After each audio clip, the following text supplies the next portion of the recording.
Hi and welcome to day 58 of 101 Days of Winter. Let's get to it. Today's t-shirt, it's one of my greeting shirts. Columbia! Bioshock Infinite. That's a very apt quote.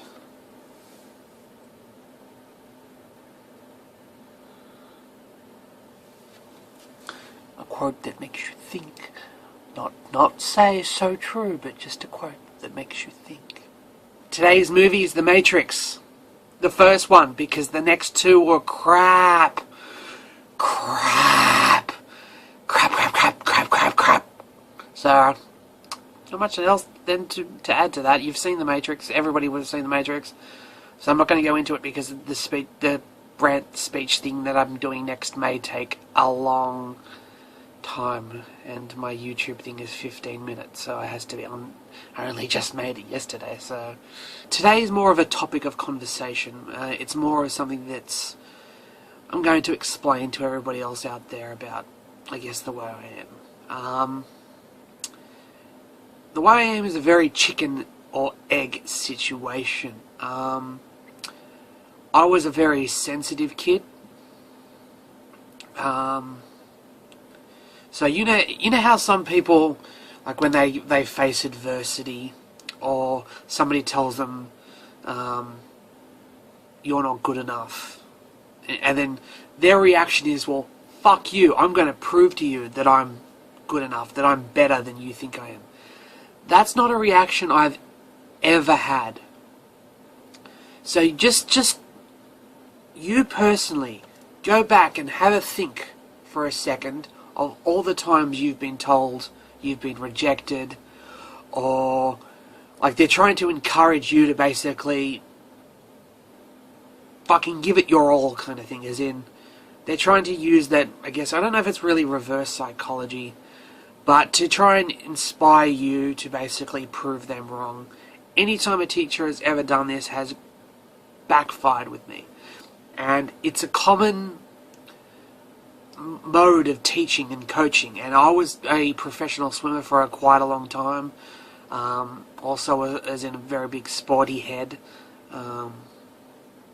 Played rep footy and a couple of other things as well. And that was one of their approaches with me, was to basically push me down so I would rise up, and then it never really worked. So the chicken and egg situation is, what came first in terms of, I guess, me being fucked up mentally? Was it due to the fact that I was predispositioned to depression due to family genetics? Was it just that I was sensitive, and because I put myself in situations where there, as in when I was coached and taught, that was their method of to try to inspire me, that developed depression and other kind of mental illnesses that I have?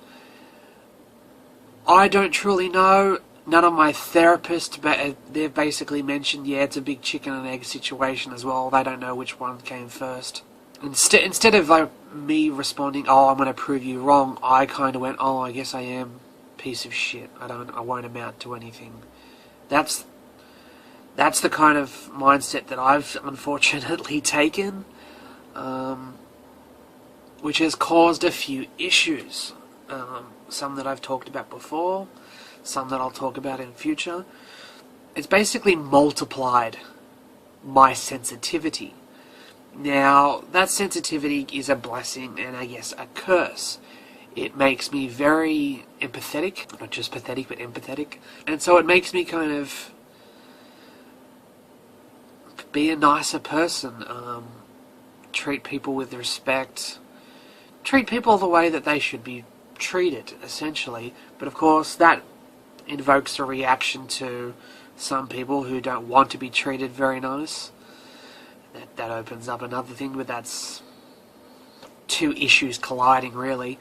But the curse of it makes me basically, any kind of other person out there, when they have a relationship ends, it hurts, but they get over it pretty quickly, and it's usually the length of the relationship. The longer it is, the harder it is to basically get over. Now, the last ex broke up with me over 2 years ago, and I'm still very, I guess upset about it. Or 2 years ago, and I'm still upset about it. This is what happens when you're sensitive. I don't know if it's basically also due to the depression, but what kind of happens is you have a reaction that's kind of on par with getting divorced, losing as in a loved one, in terms of somebody that you've, a husband, a wife, a kid, something on that kind of level. I feel from a 6-month relationship.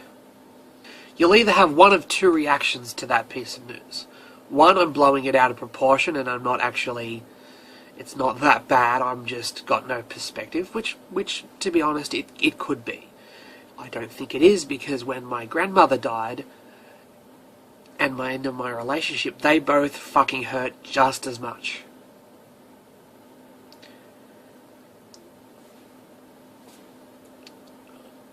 And I really do miss my nan. And it fucking sucks that those two are kind of... Everything is 10. Everything is dialed up to the maximum. The other reaction is, oh, Jesus, fuck. That would be horrible, which it is. And there could be other reactions. You could be just having a different reaction right now. But that's the unfortunate situation of where I am and what kind of happens. And that's what I'm going through therapy to kind of... to stop happening in the future. But it's an incredibly fucked up situation where... essentially where my nan and my mum raised me. And I was very good friends with my nan. And that's, for some reason, on the same kind of level, be due to my emotional side and sensitivity, that those are both the kind of worst things that can kind of happen to me. And that sucks. It really fucking sucks. So it's basically, which one has caused the biggest issue with me? And I don't truly know. But the fact that I'm so still upset about certain things that happened, the fact that I miss this person, despite how much I was, as in how badly I was treated. It's this weird kind of thing where I wasn't a saint in that relationship. Some bad things happened. It's not that I cheated, as in she might have, but I didn't. And it's nothing like that kind of level. It's just that it's more that I wasn't on my best behaviour in some kind of things, and left a bad impression, made some wrong choices that kind of started arguments. Like, I'm not a relationship genius. I mean, duh. It's at the point now where the conflict between logic and my feelings are at polar opposites of each other. Like, all the logic behind it is I shouldn't miss her. I'm only just missing the companionship. But all my feelings are basically saying the opposite, that I do miss her, and I truly don't know what is reality when it comes to this kind of stuff. I don't know if this is a situation where things kind of meet in the middle. I do miss her, but I really am missing the companionship more. I truly don't know. All I know is I shouldn't miss her, but I do, I think. So it's this situation where every time I have a dream about her, which I pretty much call a nightmare, even though some of them are actually kind of pleasant, it brings up a lot of issues that are unresolved. And it's this weird kind of thing. I still don't know, when it comes to me, due to the fact I feel such hurt when a relationship dies, that it's worth it. Even though it's the thing that I want most on this planet is somebody to share my life with, somebody to marry, somebody to have kids with. The hurt that I feel from when it dies And it's so common, as in it's a thing that's going to kind of continue to happen, as in the amount of failure that relationships, as in how many that don't work, is very high. Which means I'll have to get, as in, each time I basically put myself back on the, as in, not so much the market, because I'm on the market, but each time I get in one and then it doesn't work, and then I basically feel the hurt,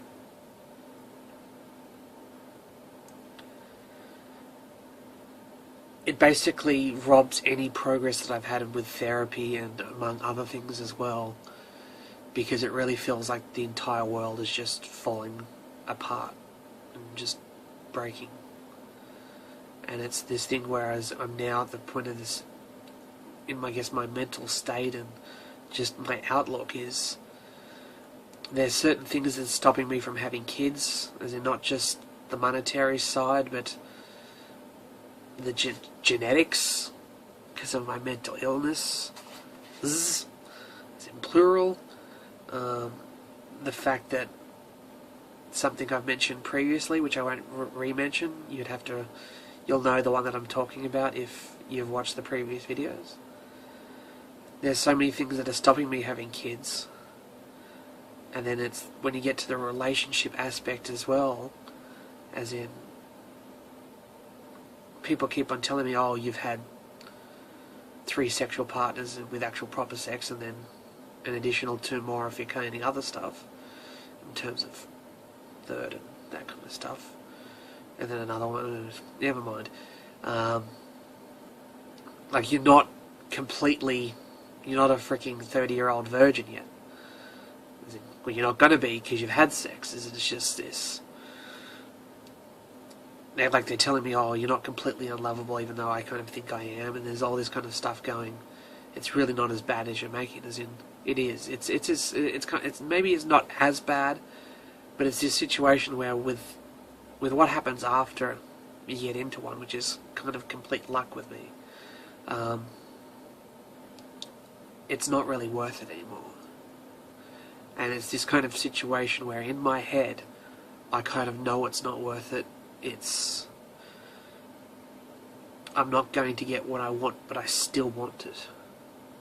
And it's this situation where I can't just let it all drop and go away and then not worry about it anymore, and then try to, I guess, change my goals, my aspirations to something, I guess, more reasonable. But if it's...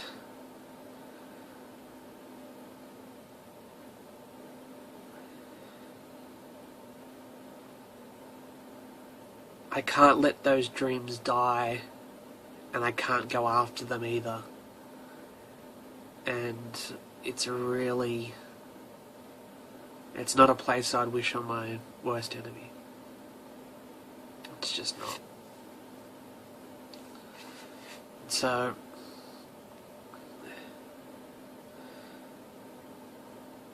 that's what it's kind of like for me. It's a no-win situation.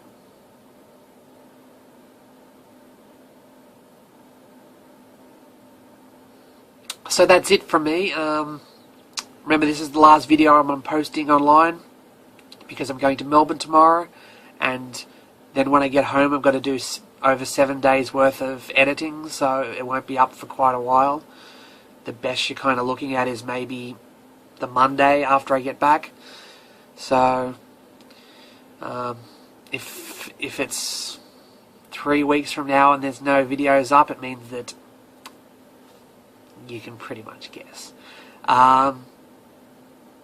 So that's it. I hope you all have a good day, and I'll see you when I see you.